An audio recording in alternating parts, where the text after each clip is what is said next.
In June of 2010, a young boy vanished after attending his elementary school's science fair, sparking one of Oregon's largest search efforts. Despite extensive searches of forests, trails, and ponds, no trace was found. Investigators focused heavily on his stepmother, whose timeline of errands left gaps, and who later faced allegations of plotting violence against her husband. A close friend also came under scrutiny for unexplained absences and rumored use of burner phones, though no evidence tied her to the disappearance. Over the years, suspicions, failed polygraphs, strained family relationships, and troubling past incidents fueled theories, but no charges were ever filed. The case remains unsolved, and on the 14th anniversary, authorities launched a new public tips portal, reaffirming their commitment to finding answers and keeping hope alive that the mystery may one day be resolved.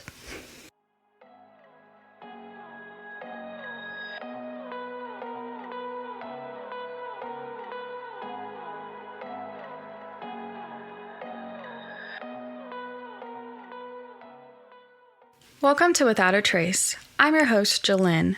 Every file holds a mystery. Every story deserves to be heard. This is Kyron's story. Kyron Horman was born on September 9, 2002, in Portland, Oregon, to Desiree Young and Kane Horman.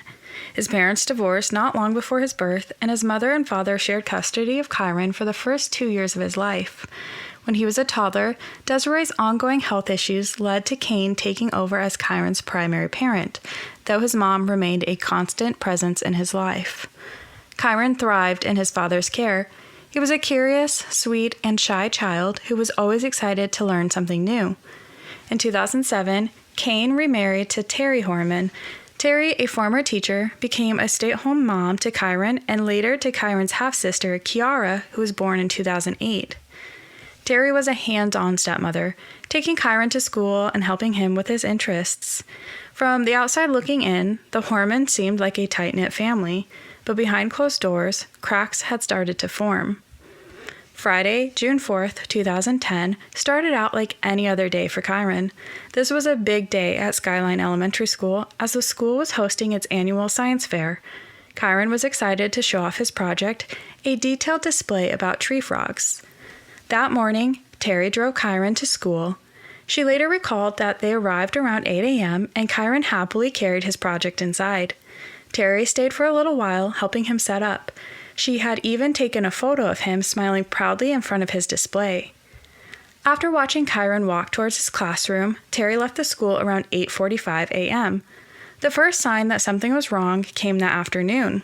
Around 3:30 p.m., Terry and Kane went to meet Kyron's school bus at its usual stop. But when the bus arrived, Kyron wasn't on it. Confused, they asked the bus driver where Kyron was, only to learn Kyron never got on the bus that afternoon. Panicked, Terry and Kane called his elementary school to see if Kyron was still there. The answer they got sent their world crashing down. Kyron had been marked absent that day. Despite Terry saying she had seen Kyron heading to his classroom that morning, he had been marked absent during the first lesson. At 3:46 p.m., the school secretary immediately called 911. Police arrived at the school, and within minutes, the search for Kyron began. Authorities tried to piece together Kyron's movements that morning. There was no clear indication that anything suspicious had happened inside the school. That day, teachers and parents were coming and going for the science fair, and the school had been bustling with activity. Terry told investigators that after leaving the school, she ran errands. She had stopped at 2 supermarkets to pick up some items, including medicine for Kiara, who had an earache. From 10 to 11:40 a.m., she drove around the area to soothe Kiara, hoping the car ride would lull her to sleep. Then, around 11:40 a.m., Terry went to the local gym for an hour-long workout while Kiara was at the gym's daycare center. Terry then said she returned home just before 1:30 p.m. She later posted the photo she had taken of Kyron and his science project on Facebook. At first glance, Terry's timeline seemed reasonable, and there was no immediate evidence to contradict her story. It was believed Kyron wandered off. However, one of the most baffling aspects of the case was how a child could wander away from a school full of people without anyone noticing. The more investigators dug into the morning's events, the stranger things seemed. At 5:30 p.m., an alert was sent to the phones of parents in all Portland public schools that read, "Kyron Horman did not arrive at home today." By 7 p.m. that evening, search and rescue teams were combing through the dense woodlands that surrounded the elementary school. Skyline Elementary School was in a remote area surrounded by thick forests, hills, and winding roads, making the search not only urgent, but also challenging. At 7:45 p.m., the FBI joined local authorities, and by 8:15 p.m., news outlets quickly spread the story. Flyers with Kyron's photo were distributed far and wide, and volunteers poured in to help. As the search continued late into the night and through the weekend, hope of finding Kyron alive began to dim. Despite the search covering a substantially large area, he was nowhere to be found. On Sunday, Terry posted on Facebook at 8:58 a.m. saying she had ordered missing person flyers. The post read, "I ordered 1,000 flyers. They will be coming to our house. I will let people know when they are here and we can go from there. Thank you, everyone." On Monday, with the other children back at school, 300 students and their parents were interviewed by detectives. As the hours turned into days, the search for Kyron intensified. Search and rescue teams, volunteers, and law enforcement officers worked tirelessly, combing through every inch of the dense forests surrounding the elementary school. Helicopters flew overhead, dogs were brought in to pick up his scent, and divers searched nearby bodies of water. With not much else to go on, law enforcement turned their attention to those closest to Kyron, focusing especially on Kyron's stepmother, Terry. At first, her timeline of the day seemed reasonable. Just to reiterate, she claimed she left Skyline Elementary School around 8:45 a.m., ran errands while driving around to soothe her daughter before working out at the local gym from 11:40 a.m. to 12:40 p.m. Investigators began to scrutinize the gaps in Terry's alibi and wanted to know in great detail what Terry was doing between 8:45 a.m. and 11:40 a.m., as driving around seemed too vague of an excuse. Then, just days into the investigation, the Horman family's landscaper, Rodolfo Sanchez, approached authorities with a shocking allegation. He told police that 6 months before Kyron disappeared, Terry had offered him a lot of money to kill her husband. According to Rodolfo, Terry had approached him at the Horman home in January of 2010 and laid out her shocking plan. She promised a large payoff if he carried out the murder. At the time, Rodolfo figured Terry must just be joking and her offer was too outrageous to be taken seriously. But after Kyron disappeared, he felt that her joke took on a chilling new weight. Authorities took the claims seriously and had Rodolfo wear a wire during a conversation with Terry, hoping she would incriminate herself. Frustratingly, though, no solid evidence came from the wiretapped conversation. Terry flatly denied ever making such a crazy proposal. However, the accusation definitely rocked the family, to the point that on June 28, 2010, Kane filed for divorce and was granted a restraining order against Terry. In the filing, Kane described Terry as, quote, emotionally disturbed, and said he moved out taking Kiara with him as he feared for his and their daughter's safety. When reporters got wind that Kane and Kiara had moved out, they asked Terry about it. She said, everything's good, and gave a thumbs up, then carried on saying, quote, we heard that rumor. It's just a rumor that needs to be squelched. Everything's fine. This bombshell painted Terry in a very different light in the public's eye, especially as she had now hired an attorney and had stopped cooperating with authorities.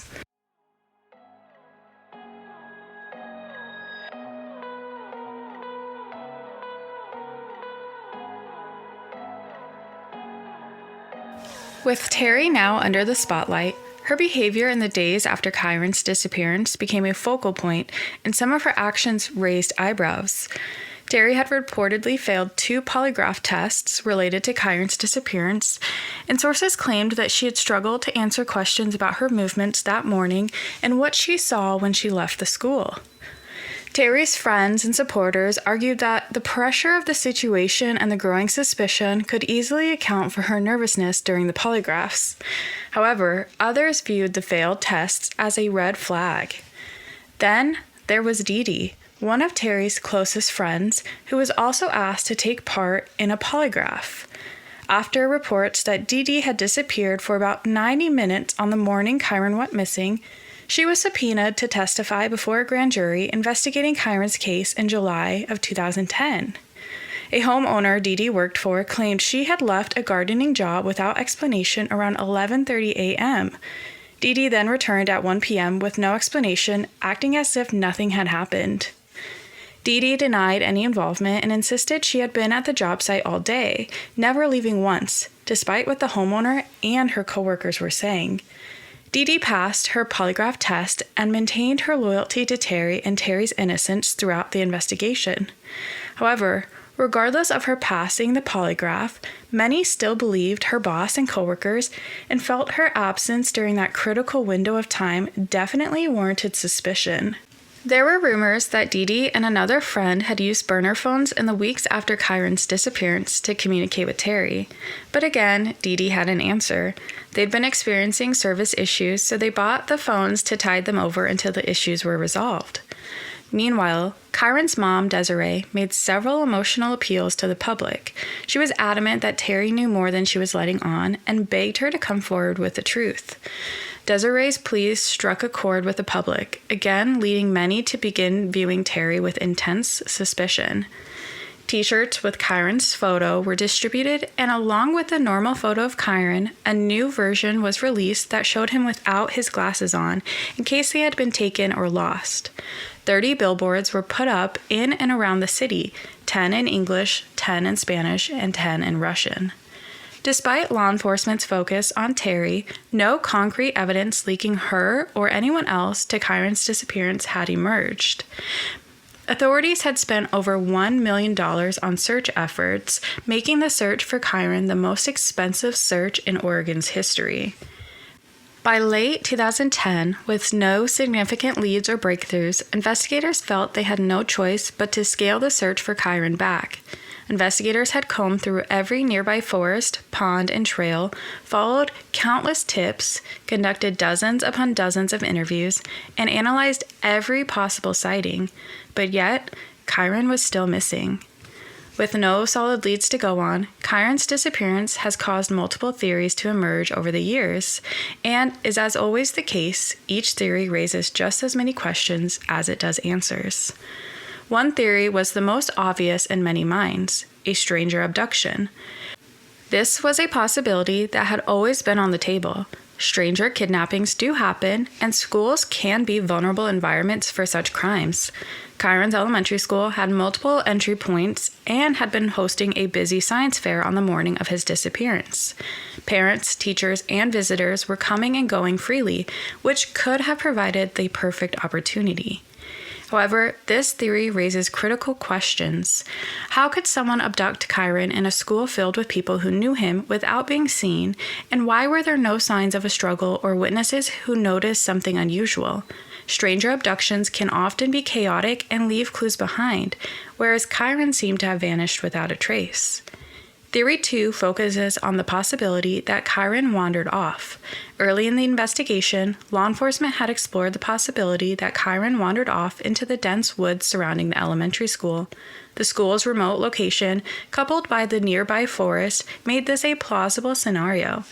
However, Kyron's friends and family were quick to point out that this theory didn't match with his personality. Kyron was shy and cautious.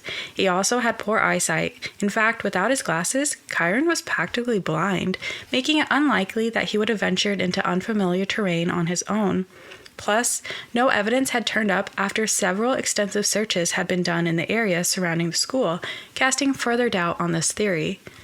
The third theory was that someone close to Kyron was involved. This is perhaps the most debated theory. This theory is largely centered on Terry, the last known person to see Kyron. The evidence that supports this theory includes the landscaper's allegations about the murder-for-hire plot and Terry's failed polygraph tests, as well as her refusal to cooperate with investigators after that.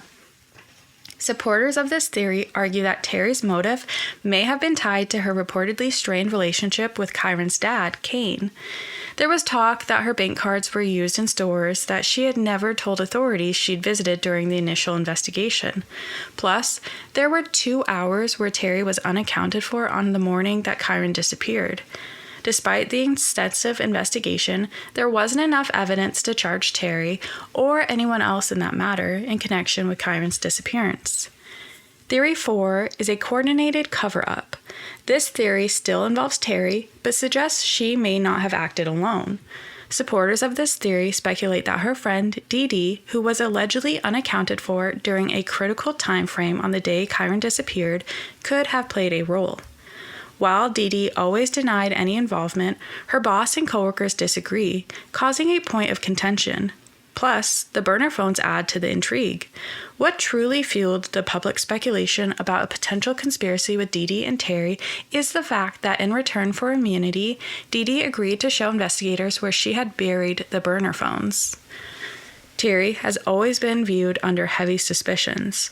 A month after Kane received his restraining order against her, he asked that his estranged wife be held in contempt, saying she had violated the order by starting a sexual relationship with one of his friends from high school who had been coming by the house in the days after Kyron's disappearance, and that she had been sharing sealed legal information with him. Kane also alleged that Terry tried to kidnap their daughter. In 2011, investigators were able to track down one of Terry's ex-boyfriends, a man named Sean, who they had reason to believe had been the victim of a murder-for-hire plot gone wrong in 1990.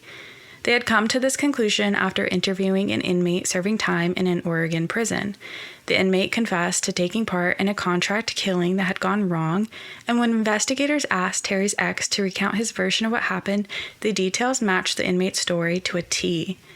Terry and Sean had been enjoying a picnic when a man jumped out of the bushes and pointed a gun at Sean.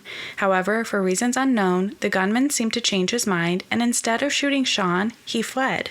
Because neither he nor Terry had been hurt, Sean had brushed the whole thing off. It wasn't long after that the pair broke things off.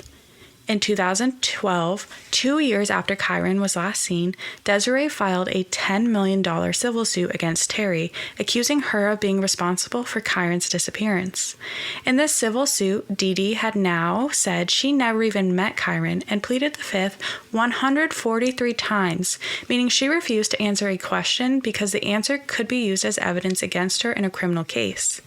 Desiree later dropped the suit, saying that she didn't want to interfere with or hinder the ongoing criminal investigation. Terry was still being thrust in the spotlight. In June of 2014, Kane took her to court again. This time, he was fighting for sole custody of their 5-year-old daughter, Kiara. The judge agreed that Kane's claims about Terry's mental instability, but rather than awarding sole custody, he awarded Terry bi-monthly supervised visits. While the judge was giving his decision, he had referred to Terry as the prime suspect in Kyron's disappearance. In her attempts to clear her name, Terry went on the Dr. Phil show and told him that she believed Kyron was kidnapped by a man in a white pickup truck just like hers. At one point, Dr. Phil asked Terry about the state of her and Kane's marriage at the time her stepson went missing, and she admitted that it had been an unhappy one. This came as a surprise to the public, as Terry had always maintained that she and Kane always had been happy. However, this supports the landscaper's allegations about the murder-for-hire plot against Kane and fueled supporters' beliefs that Terry intended to kill Kane to get his life insurance money rather than simply divorcing him. Those who knew Terry didn't always have the kindest things to say about her, spanning all the way back to 2005. She was depicted by former in-laws and a former roommate as someone who was caring but controlling, self-centered but giving, and ultimately demanding and short-tempered. In 2014, Terry filed a petition to change her name to Claire Stella Sullivan, saying she wanted to avoid what she called the stigma of the Horman name. The judge denied her request as there was still an ongoing criminal investigation in which she was named. To that, Terry allegedly responded, "He needs to be found. I love my son. I want him home more than anything." Trying her luck in a different county, Terry filed a petition for a name change, this time to Claire Kisiel. Before the hearing could take place, she withdrew her application. It's believed Terry withdrew her request for a name change after a petition circulated on Facebook challenging her name change, and it gathered over 3,000 signatures. In August 2015, Terry was arrested in California after allegedly stealing a gun from her roommate. Then, in July of 2016, she found herself arrested yet again after being caught in possession of a stolen vehicle. In 2017, she remarried. In June of 2024, the 14th anniversary of Kyron's disappearance, the local sheriff's office launched a new tips webpage dedicated to his case. Officials hope the online portal will generate fresh leads from the public. Spokespersons with the sheriff's office have reiterated that the investigation remains active and that they are committed to finding answers. This renewed effort has sparked hope that Kyron's case might one day be solved. Thank you for listening to Without a Trace. I hope you enjoyed our deep dive into Kyron's disappearance. If you enjoyed today's episode, please subscribe and follow Without a Trace on social media. And join me next week as I dive into another case.